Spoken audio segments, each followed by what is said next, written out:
Hello दोस्तों, UPSC Hindi के online history platform में मैं गौरव त्रिपाठी आप सभी का स्वागत करता हूं। दोस्तों, जैसा कि इस प्लेटफॉर्म के माध्यम से हम दैनिक आंसर राइटिंग का प्रैक्टिस कर रहे हैं और जो कि यूपीएससी और यूपीपीसीएस में मेंस के लिए बहुत ही महत्वपूर्ण है। और हाल ही में यूपीपीसीएस मेंस का रिजल्ट आया 2018 का, और उसमें एक बार फिर से जो बाजार है, जो यूपीएससी का जो मार्केट है, उसमें फिर से चर्चा यही हो रही है कि यार हिंदी मीडियम को यूपीपीसीएस भी अब अनसेलेक्ट कर रहा है। तो आखिर में हिंदी मीडियम की प्रॉब्लम क्या है, क्यों यूपीएससी और यूपीपीसीएस में भी अब हिंदी मीडियम का जो परचम था पहले, अब वो घटते जा रहा है। तो इन चीज़ों पे भी हम कुछ चर्चा करते रहेंगे बीच बीच में, और मैं कोशिश करूंगा कि एक स्पेशल वीडियो इसके माध्यम से बनाऊं। लेकिन अगर आप सीधे अगर एक बात कहूं कि क्यों नहीं सिलेक्शन हो रहा है हिंदी मीडियम का, तो उसकी कमी यही है। जो डेली आंसर राइटिंग प्रैक्टिस जो इंग्लिश मीडियम करता है, जो उनके पास मटेरियल होते हैं, जो अप्रोच वो रखते हैं, वो सीधी बात है वो हिंदी मीडियम में नहीं है। और अभी लेक्चर जब पूरा होगा, एटलीस्ट जो क्वेश्चन नंबर 1 डिस्कशन कर लेंगे, तो उसके बाद मैं कोशिश करूंगा कि 1-2 मिनट में कुछ प्रॉब्लम्स डिस्कस करूं और आपको कुछ समझाऊं।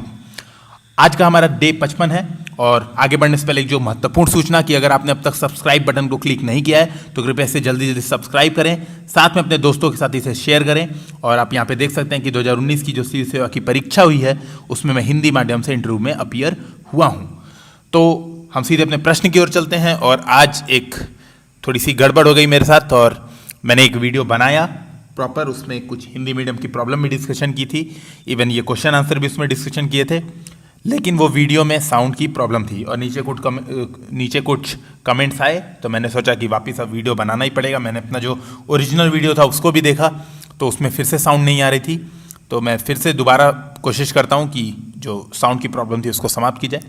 तो आज का जीएस पेपर 4 का जो हमारा प्रश्न है, वो देखिए प्रश्न क्या है, एक बार हिंदी में पढ़ देता हूं। उदाहरण सहित व्याख्या कीजिए कि किस प्रकार भावनात्मक समझ एक सिविल सेवक में नेतृत्व कौशल की प्रभावशीलता में वृद्धि करती है।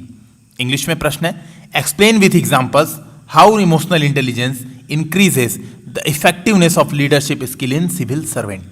अब देखिए, ये जो प्रश्न है डे 55 का, ये यानी आज फ्राइडे है, तो मैं इसको थर्सडे को यूपीएससी हिंदी नाम से हमारा टेलीग्राम चैनल है, यूपीएससी हिंदी आप सर्च करेंगे तो हमारा टेलीग्राम चैनल आएगा, और लगभग 1800 से 2000 के 1826 के करीब आसपास इसके कुछ सब्सक्राइबर हैं। तो आप इसको चेक करके इसको सब्सक्राइब कर सकते हैं। उसमें मैं ये एक दिन पहले अपलोड कर देता हूँ, ये जो प्रश्न है इसका जो मॉडल आंसर जो मैं आपके साथ डिस्कस कर रहा हूँ, ये भी उस पर अपलोड कर देता हूँ, तो आप वहाँ से इसको उठा सकते हैं। अब देखिए, जो हमारा प्रश्न है दोस्तों, उसकी मेन थीम है, सेंट्रल थीम है भावनात्मक समझ, यानी आपको भावनात्मक समझ की समझ होनी चाहिए। ठीक है, इसकी समझ होनी चाहिए। इसको इंग्लिश में बोलते हैं इमोशनल इंटेलिजेंस।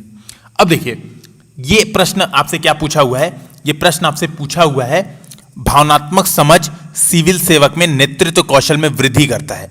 ठीक है, ये पूछा है कि, और इसको आपको एक्सप्लेन करना है, इसको आपको एक्सप्लेन करना है। ठीक है, ये पूछा हुआ है।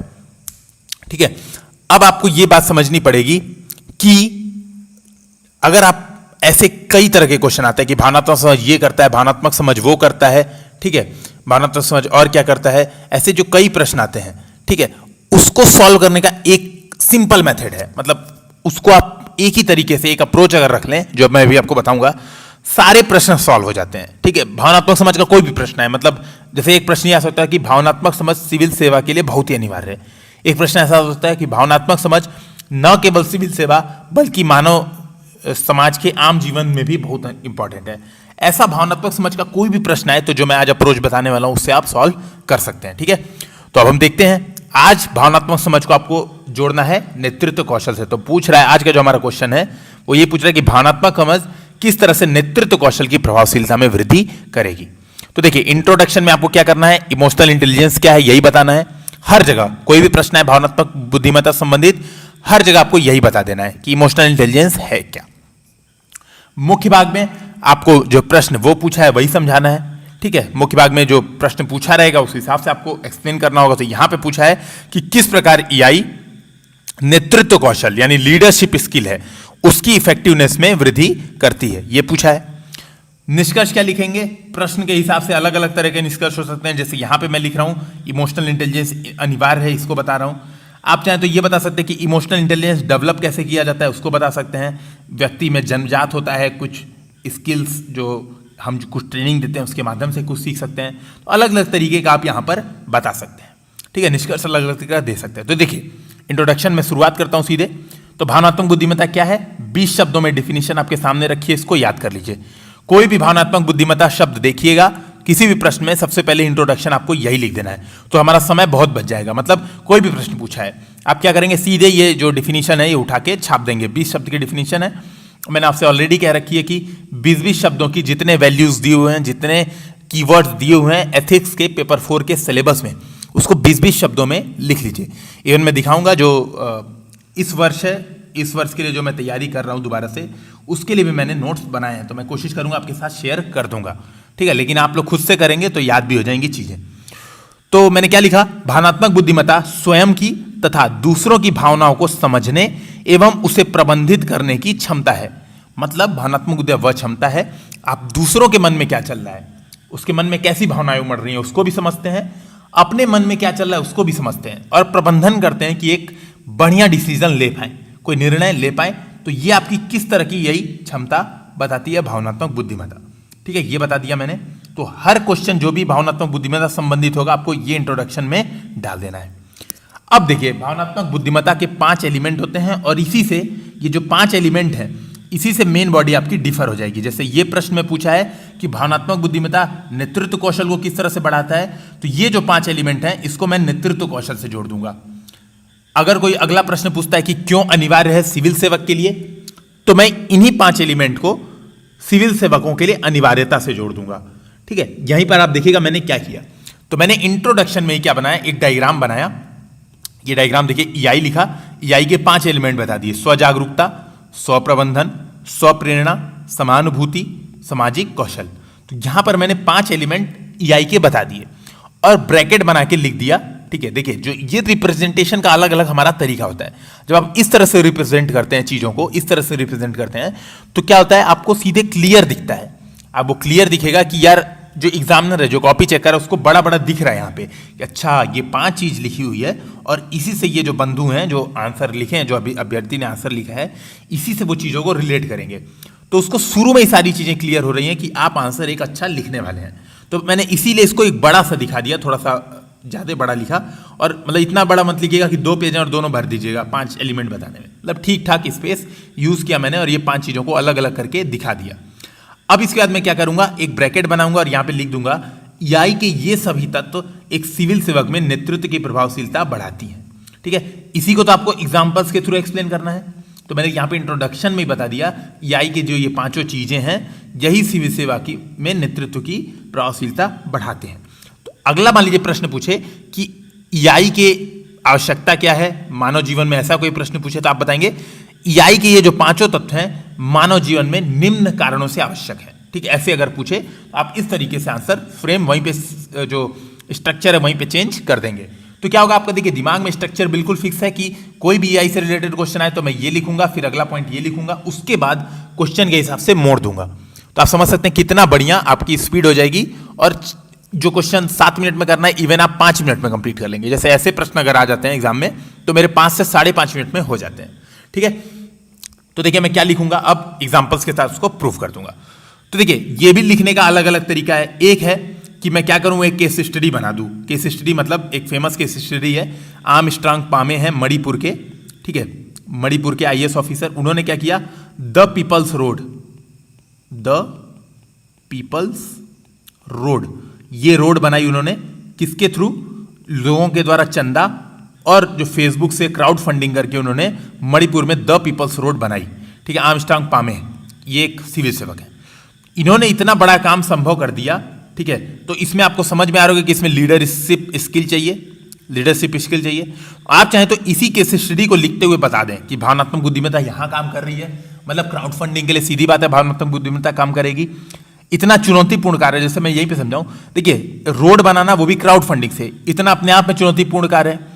तो अन्य लोग क्या होंगे जिसके अंदर इमोशनल इंटेलिजेंस नहीं होगा, यानी उसके अंदर स्वप्रेरणा भी नहीं होगी, यहां पे समझिए स्वप्रेरणा भी नहीं होगी, यानी वो घबरा जाएगा, देखेगा चुनौतीपूर्ण कार्य है तो वो घबरा जाएगा, नहीं करेगा। लेकिन इन्होंने कर दिखाई, यानी इनके अंदर यहां पे बता सकते हैं इतने बड़े कार्य को करने की स्वप्रेरणा भी थी। तो अब इस तरीके से केस स्टडी के माध्यम से भी एक्सप्लेन कर सकते हैं। मैंने अलग तरीका लिखा है, मैंने हर पॉइंट के अलग अलग एग्जाम्पल लिखे हैं।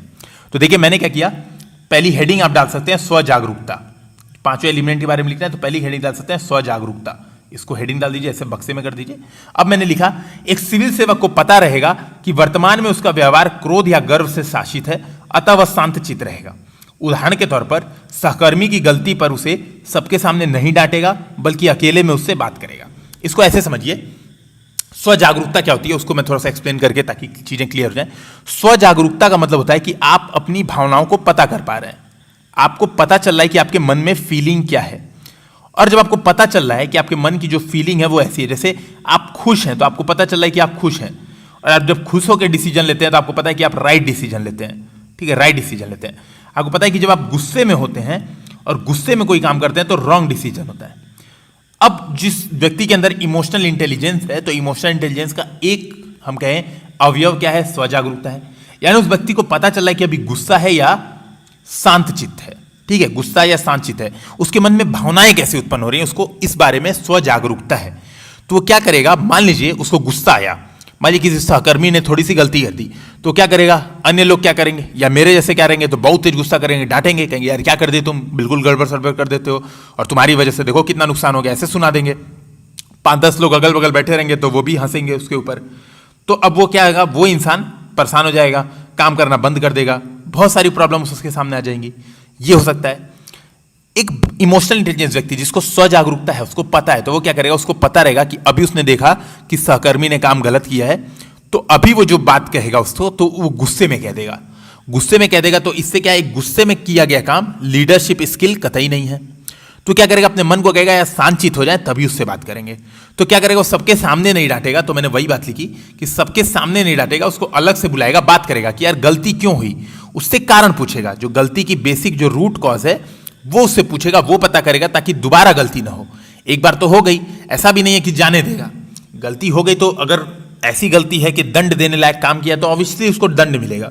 लेकिन इमोशनल इंटेलिजेंस का यहां पे यूज करेगा, देखेगा कि कितनी बड़ी गलती है, वैल्यू एनालिसिस करेगा, ऑब्जेक्टिविटी देखेगा, इसके हिसाब से वो काम करेगा। तो अब इससे क्या होगा, इससे लीडरशिप स्किल कैसे प्रभावशीलता बढ़ेगी, इससे वो जो व्यक्ति है, जब आप उसको सबके सामने नहीं डांटेंगे, बुला के समझाएंगे, देखो यार तुमको ऐसा नहीं करना चाहिए था, संगठन का नुकसान होता है, तो व्यक्ति सोचेगा कि सही बात है, बताओ मैंने इतनी बड़ी गलती कर दी और सर ने तो मुझे कुछ बोला ही नहीं, यानी यार मुझे सर के लिए भी अच्छा काम करना चाहिए। और ऑब्वियस सी बात है, वो जो सर के लिए काम करेगा यानी कंपनी के लिए काम करेगा, तो लीडरशिप की जो प्रभावशीलता है, जो इफेक्टिवनेस है, वो बढ़ जाएगी। ठीक है, दूसरी बात, स्वप्रबंधन। दूसरा पॉइंट क्या है, स्वप्रबंधन। तो स्वप्रबंधन का उच्च स्तर जो सिविल सेवक है उसके सभी कर्मियों की अधिकतम क्षमता को उभारेगी, जिससे संगठन की दक्षता में वृद्धि होगी।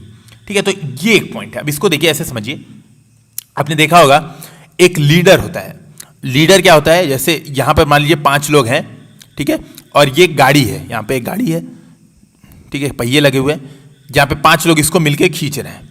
लीडर क्या होगा, लीडर होगा वो 5 लोग के साथ मिलके पहिए को आगे खींचेगा, अपना पूरा दम लगाएगा। यहां पर लीडर सबसे आगे चल के काम करेगा, अपना पूरा दम लगाएगा। तो ये जो लोग हैं पांचों, 4 बनाए मैंने, जो बाकी 4 लोग हैं वो क्या करेंगे, वो भी अपना पूरा दम लगाएंगे कि लीडर के साथ स्किल्स मैच करा पाए, वो भी अपना पूरा जोर लगाएंगे। ठीक है, ये बात इसको आप समझिएगा। ठीक है, यानी लीडर का काम क्या कर रहा है, लीडर जो इसके कर्मचारी हैं, जो इसके अधीनस्थ कर्मचारी हैं, उनकी क्षमताओं को उभार रहा है।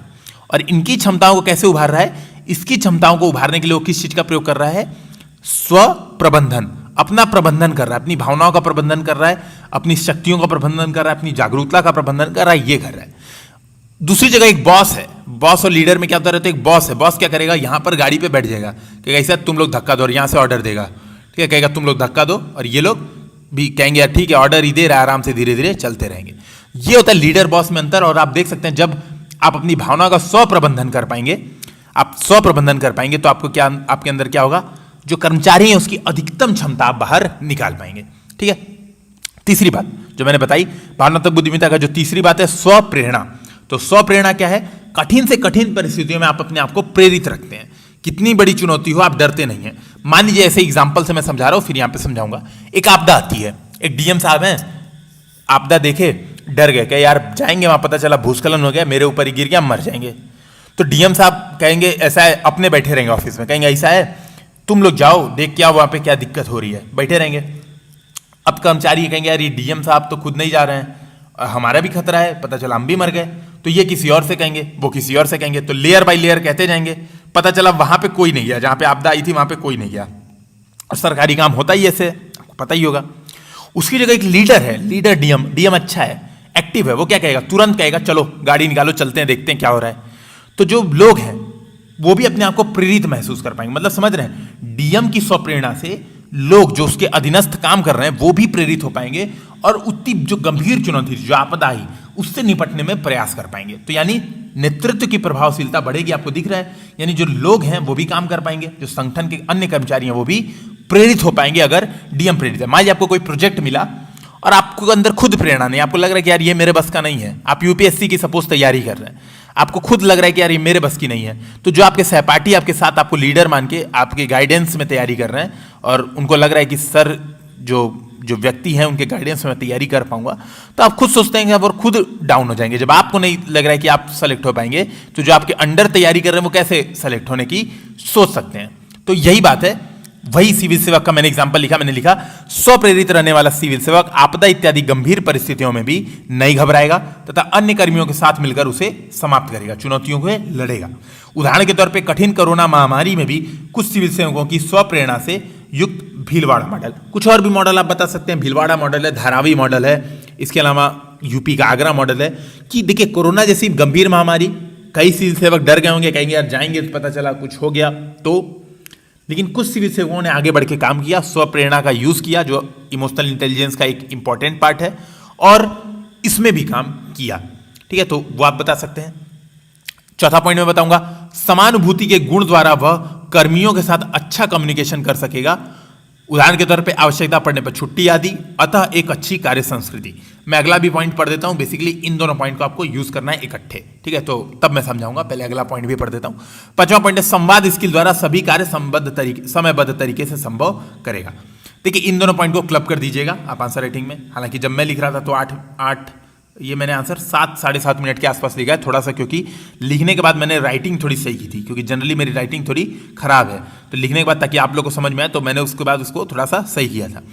तो देखिए बात क्या हो रही है, भावनात्मक बुद्धिमत्ता का जो मैंने 5 अवयव बताया उसमें एक अवयव है समानुभूति, एक अवयव है संवाद स्किल, मतलब बातचीत करने की आपकी क्षमता, आप किस तरह से अपनी बात को रख पाते हैं।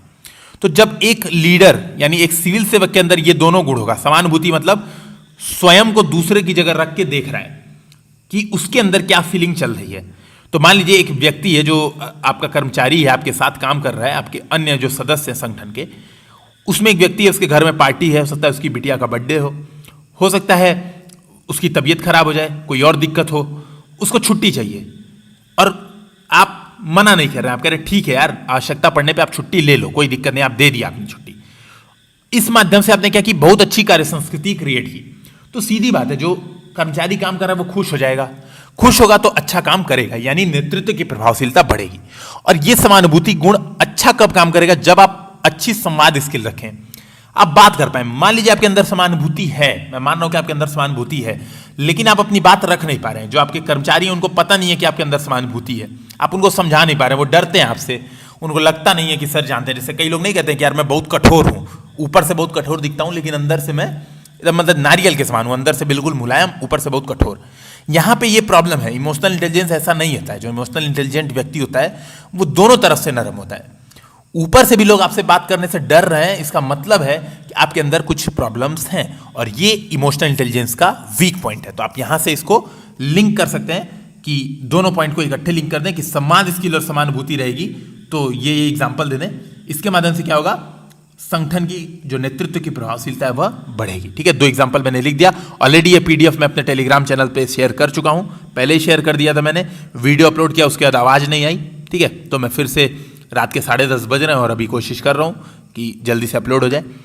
फिर निष्कर्ष लिख दूंगा एक छोटा सा कि इमोशनल इंटेलिजेंस क्यों रिक्वायर्ड है। तो मैंने बताया निष्कर्षतः हम कह सकते हैं कि चूंकि एक सिविल सेवक को बहुत से कर्मियों के साथ अंतःक्रिया करनी होती है, अतः उसे इमोशनल इंटेलिजेंट युक्त होना चाहिए। तो मैंने बताया कि सिविल सेवा को बहुत सारे लोग होते हैं, बहुत सारे काम होते हैं, बहुत सारे लोगों के साथ मिलना होता है, बहुत सारे लोगों से बात करनी होती है, तो उसके अंदर इमोशनल इंटेलिजेंट होना चाहिए। अच्छा, इमोशनल इंटेलिजेंट की बात कर ली, अब मैं थोड़ी सी बात कर लेता हूं कि यार हिंदी मीडियम की प्रॉब्लम कहां आ रही है। ठीक है, जल्दी से 2 मिनट में आज बात कर लेता हूं, इसके लिए अलग स्पेशल वीडियो कभी टाइम मिला तो बनाऊंगा। देखिए 2 प्रॉब्लम हमारे यहां होती है, हम तैयारी करते हैं तो एक प्रॉब्लम ये होती है कि हमारी स्ट्रेटजी सही नहीं है। स्ट्रेटजी सही नहीं है का एग्जाम्पल मैं दूं तो जनरली क्या होता है, आप सोचते हैं मैं प्री की तैयारी भी कर रहा हूँ, मैं मेंस की तैयारी भी कर रहा हूँ, फिर जब मेंस हो जाएगा तो मैं इंटरव्यू की तैयारी करूँगा, पहले प्री हो जाए तब मेंस, मेंस हो जाए तो इंटरव्यू। ये बिल्कुल गलत स्ट्रेटजी है। ये तीनों आपका क्या होना चाहिए, इंटीग्रेटेड अप्रोच में होना चाहिए, यानी प्री मेंस इंटरव्यू को आपको साथ में रख के देखना होगा। जैसे अगर मैं यहाँ पे बताऊँ तो आपने देखा होगा आंसर राइटिंग के 55 दिन हो गए हैं, ठीक है, 55 दिन आंसर राइटिंग के हो गए हैं। इन 55 दिन में अगर मैंने जो टॉपिक डिस्कशन किए हैं तो जो एक अच्छा अभ्यर्थी होगा हर टॉपिक में से वो 4 क्वेश्चन प्रीलिम्स के निकाल लेगा। और ऑलरेडी मैंने ये चीज अब अप्रोच शुरू की है कि मैं शुरू में प्री के क्वेश्चन उसी से पूछ देता हूं। जैसे आपने लास्ट लेक्चर में सीएजी के बारे में देखा होगा, उसके पहले आपने देखा होगा मैंने काफी चीजें, मतलब जो करंट में चीजें हैं वो डिस्कशन की हैं। प्रीलिम्स में अलग अलग तरीके से इवन हर टॉपिक से 3-3 तरह के क्वेश्चन कम से कम बन सकते हैं। तो मैंने 55 दिन में 110 टॉपिक डिस्कशन किए हैं। अगर मैं 3-3 क्वेश्चन भी निकालूं तो 330 क्वेश्चन यहां से बन सकते हैं प्रीलिम्स के। तो आप इस बात को समझिए कि प्री और मेंस अलग अलग नहीं है। कई लोग क्या करते हैं, प्री की तैयारी करते हैं, खास करके हिंदी मीडियम। हिंदी मीडियम की बड़ी समस्या है, क्यों? क्योंकि प्री में एक पेपर होता है सी सेट, इतने डरे रहते हैं। पहले तो आधे लोग तो इसी में खत्म हो जाते हैं, 66 नंबर भी नहीं आते हैं, ठीक है, वो बात मैं मान लिया। उसके बाद भाई प्री की तैयारी में लगे रह जाते हैं। पहले तो प्री नहीं होता है, जब प्री हो भी जाता है तो उसके बाद उनको टाइम नहीं बचता है कि वो मेंस कंप्लीट कर पाए। सीधी बात है यार, प्री के बाद 3 महीने का टाइम है, आपको समझ में नहीं आता है कि आप टेस्ट सीरीज लगाएंगे, आप पहले अपनी आंसर राइटिंग की स्ट्रक्चरिंग और सही करेंगे, आंसर राइटिंग पहले करना सीखेंगे कि आंसर में लिखना क्या होता है, यही नहीं पता होता इवन कि मुझे लिखना क्या है, क्वेश्चन में पूछा क्या है, मैं लिंक कैसे करूं, एक दूसरे से चीजों को लिंक कैसे करूं, यही नहीं पता होता है। आंसर राइटिंग स्किल 3 महीने में डेवलप कर पाना बहुत मुश्किल है। कई टॉपर्स का आपने सुना होगा कि 3 महीने में पढ़ के उन्होंने आंसर राइटिंग कर डाली। देखिए वो झूठ बोलते हैं, ऑब्वियस सी बात है। मैं आपसे मतलब मैं हर चीज लगभग पारदर्शिता के साथ जितने लेक्चर मैंने डिस्कस किया यार, 1 साल की प्रैक्टिस आंसर राइटिंग की कम से कम चाहिए। मतलब इसके पहले आपका हो गया तो मतलब आप बहुत लकी हो, या फिर आप बहुत ही एक्स्ट्रा ब्रिलियंट हो, आप अलग टेरिटरी से आए हो, दुनिया दूसरी है, मंगल ग्रह से आए हो। 1 साल चाहिए यार, आंसर राइटिंग एक दिन में नहीं आती है। उसके लिए आपको समयबद्ध तरीके से 2-4 क्वेश्चन 5 क्वेश्चन रेगुलर प्रैक्टिस करके ही आंसर राइटिंग आती है। मेरी भी जो आंसर राइटिंग अभी थोड़ी थोड़ी इंप्रूव हुई है, बहुत अच्छी तो नहीं है मेरी आंसर राइटिंग, लेकिन जो मेरी इंप्रूव है मैंने डेली प्रैक्टिस की है। तो पहली प्रॉब्लम ये होती है कि स्ट्रेटेजी ही एरर है। दूसरी प्रॉब्लम अगर मैं बात करूं, स्ट्रेटजी बहुत सही है, इस बात को वो स्वीकार करते हैं कि प्री मेंस इंटरव्यू एक साथ करेंगे, लेकिन वो क्या करते हैं, सोर्सेस एंड जो उनके गाइडेंस होती है वो बिल्कुल गलत ले लेते हैं। कई लोग कोचिंग के चक्कर में पड़ जाते हैं कि कोचिंग वाले सब करा देंगे यार क्लास में, ठीक है, कोचिंग वाले सब करा देंगे, उसके चक्कर में लग जाते हैं। कई लोग सोचते हैं कि यार ये वीडियोस देख लूंगा, किसी कोचिंग का फ्री में वीडियो मिल जाएगा, वहां से सारे काम निकाल लूंगा। तो उनके पास सोर्सेज और जो मटेरियल है वो बहुत गड़बड़ आ जाते हैं। अच्छा, कई लोग क्या है, आजकल दुनिया में 1 लाख व्हाट्सएप ग्रुप यूपीएससी के चल रहे हैं भाई। जो लोग खुद सेलेक्ट नहीं हुए हैं वो लोग दूसरे को तैयारी करा रहे हैं, तो लोग कई लोग इनके चक्कर में पड़ जाते हैं। कल ही मेरे साथ ये घटना हुई, मैंने एक व्यक्ति का देखा आंसर, मेरे दोस्त हैं, एक मतलब भाई हैं, निशांत त्रिपाठी नाम है, उन्होंने एक व्यक्ति का मुझे दिखाया आंसर राइटिंग। तो वो व्यक्ति जो है 1000 रुपए में 250 आंसर राइटिंग की प्रैक्टिस करा रहे हैं व्हाट्सएप ग्रुप के माध्यम से। प्रश्न पूछा था कि गांधी जी की जो नैतिक शिक्षा है, देखिए इसके माध्यम से आपका एक प्रश्न भी तैयार हो जाएगा, सीधे मैं समझा दे रहा हूं, तो ऐसा आपका नुकसान नहीं है डिस्कशन में। तो पूछा था गांधी जी की जो शिक्षा संबंधी जो विचार है, गांधी जी के जो शैक्षिक विचार हैं, शैक्षिक विचार की मैं बात करूं तो जैसे लर्निंग बाय डूइंग, ठीक है, शिक्षा मानव चरित्र का निर्माण करती है, ठीक है, शिक्षा का मतलब केवल रटने वाली शिक्षा नहीं है, शिक्षा का मतलब है मानव, एक उचित मानव का निर्माण करना। तो ऐसे जो गांधी जी के विचार हैं, शैक्षिक विचार हैं, उनकी वर्तमान प्रासंगिकता पूछा था। यानी अगर मैं बात करूं, आप अगर मैंने सीधे आंसर लिखूंगा तो मैं क्या लिखूंगा, मैं सीधे इस तरह से लिखूंगा, मैं दिखा देता हूं, मैंने आंसर राइटिंग की थी, ठीक है। तो यहाँ पे अगर मुझे दिख जाए, हाँ देखिए ये है, मैंने उसको लिखा, तुरंत मैंने दिखाया कि भाई ऐसे आंसर होगा। देखिए ऐसा क्वेश्चन अगर पूछा है, वर्तमान परिदृश्य में महात्मा गांधी के शैक्षिक विचारों की प्रासंगिकता बनी हुई है, विचार करें, ऐसा प्रश्न पूछा है, तो यार मेरा स्ट्रक्चरिंग क्या होगा, महात्मा गांधी के विचार और उनकी वर्तमान प्रासंगिकता। मतलब जैसे एक एग्जांपल लूं कि केवल साक्षरता ही शिक्षा नहीं है, न यह शिक्षा का उद्देश्य है, तो मैं इसकी वर्तमान प्रासंगिकता बताऊंगा। ये गांधी जी के विचार थे, इसकी मैं प्रासंगिकता बताऊंगा कि वर्तमान शिक्षा व्यवस्था में असर की रिपोर्ट और कुछ फलान ढेगान चर्चा करके मैं बताऊंगा कि ये अनिवार्य इस कारण से। गांधी जी कहते थे मातृभाषा में शिक्षा, तो मैं बताऊंगा कि यार मातृभाषा में शिक्षा वर्तमान प्रासंगिकता क्या है। गांधी जी कहते थे रटने पर जोर नहीं बल्कि समझिए और सीखने पर जोर, लर्निंग बाय डूइंग की बात करते थे, तो मैं बताऊंगा ऑब्वियसली कि वर्तमान प्रासंगिकता क्या है। कौशल पर जोर देते थे, मैं बताऊंगा वर्तमान प्रासंगिकता क्या है। एक गांधी जी की आलोचना भी कर दूंगा कि गांधी जी तकनीकी शिक्षा के खिलाफ थे, तो इसकी भी आलोचना करके बताऊंगा इसकी प्रासंगिकता नहीं है। मेरा आंसर ये होगा, जो व्यक्ति प्रैक्टिस करा रहे थे उनका मैंने आंसर देखा, उन्होंने क्या किया, उन्होंने पूरी क्वेश्चन की ऐसी की तैसी कर दी। उन्होंने गांधी जी के शैक्षिक विचार खाली भर दिए, गांधी जी के शैक्षिक विचार दार्शनिक है, गांधी जी एक आजाद भारत के सबसे बड़े शिक्षाविद थे। मैं उनका आंसर दिखाता आपको, मेरे पास है, लेकिन क्योंकि उसमें स्टैंप लगा हुआ है, जो उनका वाटरमार्क है वो लगा हुआ है, और मैं यहाँ पे शो कर दूंगा, तो इससे कहीं ना कहीं दूसरे की बेइज्जती होगी, और मैं ये बिल्कुल नहीं चाहता हूँ। मैं जस्ट आपको सचेत करना चाहता हूँ कि ऐसे आंसर राइटिंग से आप बचें। आप मेरे आंसर भी मत देखिए, मैं ये भी नहीं कहता हूं कि आप मेरे वीडियोस देखिए, है ना, आपको अच्छा लगे तो आप देखिए, आपको अच्छा लगे तो आप शेयर सब्सक्राइब भी करिए, लेकिन आपको नहीं अच्छा लगे, आपको लग रहा है कि नहीं यार ये प्रॉब्लमेटिक है, तो आप इसको मत देखिए। मैं खुद आपसे कहता हूं, आप यार कोई कोचिंग का टेस्ट सीरीज जो ऑनलाइन फ्री में मिल रहा है, फ्री टेस्ट सीरीज बहुत ढेर सारी हैं, आप हिंदी मीडियम के हैं, इंग्लिश मीडियम के, कोई फर्क नहीं पड़ता, कोई भी मीडियम की टेस्ट सीरीज उठाइए, इंग्लिश मीडियम की उठाइए। मैं खुद इंग्लिश मीडियम की टेस्ट सीरीज देता हूँ, है ना, मैं आंसर भले से हिंदी में लिखता हूँ, लेकिन मैं इंग्लिश मीडियम की टेस्ट सीरीज सॉल्व करता हूँ। आप यार सिंपल उठाओ टेस्ट सीरीज, उस टेस्ट सीरीज को सॉल्व करो, उसके मॉडल आंसर से देखो, जो लोगों ने रिसर्च की यार, वो इंटरव्यू क्वालिफाइड हैं लोग, कई बच्चे सेलेक्टेड हैं, वो लोग टेस्ट सीरीज जो बना रहे हैं, है ना, जो टीचर काफी एक्सपीरियंस टीचर है, वो जो टेस्ट सीरीज बना रहे हैं, और वो आपको फ्री में मिल रही है। आप खुद से मेहनत करके थोड़ा इससे कर लो, ये काम उठा लो। लेकिन लोग क्या करते हैं, 1,000 रुपए में व्हाट्सएप ग्रुप, लगता है कि अब 1,000 रुपए में सिविल सेवा की तैयारी हो जाएगी, और ये सोच के बहुत बड़ी प्रॉब्लम हिंदी मीडियम खुद क्रिएट कर रहा है। और मतलब मैंने तो देखा वो आंसर, इवन जो मेरे भाई हैं निशांत, उन्होंने कमेंट भी किया कि भाई ऐसे आंसर से तो कल्याण हो जाएगा, मतलब जो सीख रहे हैं उनका तो बिल्कुल कल्याण हो जाएगा, कि यार होना ही नहीं है सिलेक्शन, मतलब पंचवर्षीय योजना क्या सप्तवर्षीय। मैं दिखाऊंगा आंसर, मैं कोशिश करूंगा कि जो नेक्स्ट वीडियो होगा उसमें मैं उनके आंसर दिखाऊं, स्टैम्प हटा के कोशिश करूंगा कि कुछ एडिटिंग करके स्टैम्प हट जाए तो मैं आंसर दिखाऊंगा। अब मैं सेकंड क्वेश्चन पे चलता हूं, तो आप ये बात समझिएगा कि सिलेक्शन इस वजह से भी नहीं होता है, हमारी प्रॉब्लम है बहुत ज्यादा, यूपीएससी या लोक सेवा आयोग की बहुत ज्यादा प्रॉब्लम नहीं है। हो सकता है कुछ मार्क्स कटते हो, है ना, हो सकता है कि इस बार मेरा सिलेक्शन, भगवान ना करे मेरा सिलेक्शन ना हो, तो मैं भी क्या पता इसी लाइन में लग जाऊं कि यार सही बात है हिंदी मीडियम के रिजल्ट नहीं आते हैं। लेकिन बात कुछ तथ्यात्मक यही बात है कि हमारी भी प्रॉब्लम है, हम आंसर सही नहीं लिख पाते हैं। ठीक है, अगला क्वेश्चन पढ़ता हूं, जीएस पेपर 1 का, सोसाइटी के हिस्से से संबंधित है, इसको थोड़ा जल्दी डिस्कशन करते हैं। ठीक है, केवल स्ट्रक्चरिंग करनी है। देशीय राजनीतिक दलों और आंदोलनों द्वारा स्थानीय लोगों को रोजगार में प्राथमिकता देने की मांग ने कुछ निश्चित मुद्दों को उठाया है।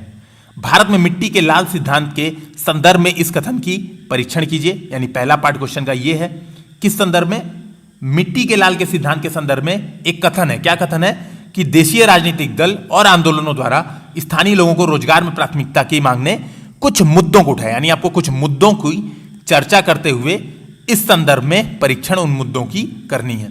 तो पहला पार्ट ये हो गया। दूसरा पार्ट क्या होगा प्रश्न में, यानी आपको समझना होगा कि 2 पार्ट हैं। दूसरा पार्ट है, चर्चा कीजिए कि ऐसी मांगे कुछ राज्यों और शहरों में ही क्यों विकसित होती हैं, अन्य में नहीं। फॉर एग्जाम्पल, क्यों केवल मुंबई या बेंगलुरु जैसे शहरों में ऐसी मांगे हैं कि आप स्थानीय लोगों को आरक्षण दीजिए, क्यों नहीं स्थानीय लोग के आरक्षण देने की मांग कोलकाता में है, कोलकाता भी तो एक शहर है, क्यों नहीं पंजाब में है। हालांकि पहले दिल्ली में भी ऐसा था, जो वर्तमान गवर्नमेंट है उसके पहले जो दिल्ली में शासन था, वो भी लोग ऐसी डिमांड नहीं करते थे कि स्थानीय दिल्ली वासियों को आरक्षण दिया जाए, ये सब बातें वो भी नहीं करते थे। लेकिन जब से वर्तमान गवर्नमेंट आई है तब से ये सब बातें बढ़ने लगी हैं। आपने देखा होगा हाल में ही डिमांड की जाने लगी कि हॉस्पिटल केवल जो स्थानीय लोग हैं उनके लिए बुक्ड रहेंगे, ऐसी ऐसी बातें होने लगी। ठीक है, इंग्लिश में पढ़ देता हूं। इंग्लिश में, the demand by the nativist political parties and movement that employment preference be given to local people has raised certain issues. Examine the statement in the context of son of soil theory. Son of सरदार नहीं है, son of soil theory in India. Also discuss why such demand develop in some states and cities and not in others. ठीक है, तो आप इस बात को समझिएगा। आप सीधे बात है, क्वेश्चन पे करते हैं जल्दी से। देखिए, 2 पार्ट है प्रश्न के। इंट्रोडक्शन में आप क्या लिखेंगे, मिट्टी के लाल सिद्धांत के संदर्भ में चर्चा करनी है। इंट्रोडक्शन में यही बता दीजिए कि मिट्टी का लाल सिद्धांत है क्या।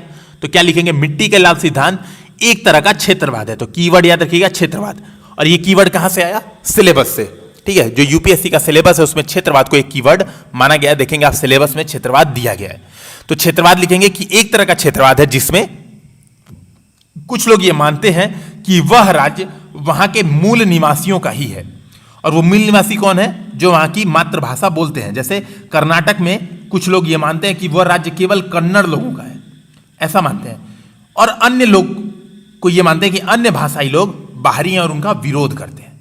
इसको बोलते हैं मिट्टी का लाल सिद्धांत। यानी जैसे आप देखेंगे मिट्टी का लाल कई जगह बोला जाता है कि हम माटी का लाल बाणी, ठीक बा, कई जगह बोला जाता है कि मैं भूमिपुत्र हूँ, ठीक है, कई जगह बोला जाता है कि मराठी मानुस, कई जगह बोला जाता है गुज्जू छे।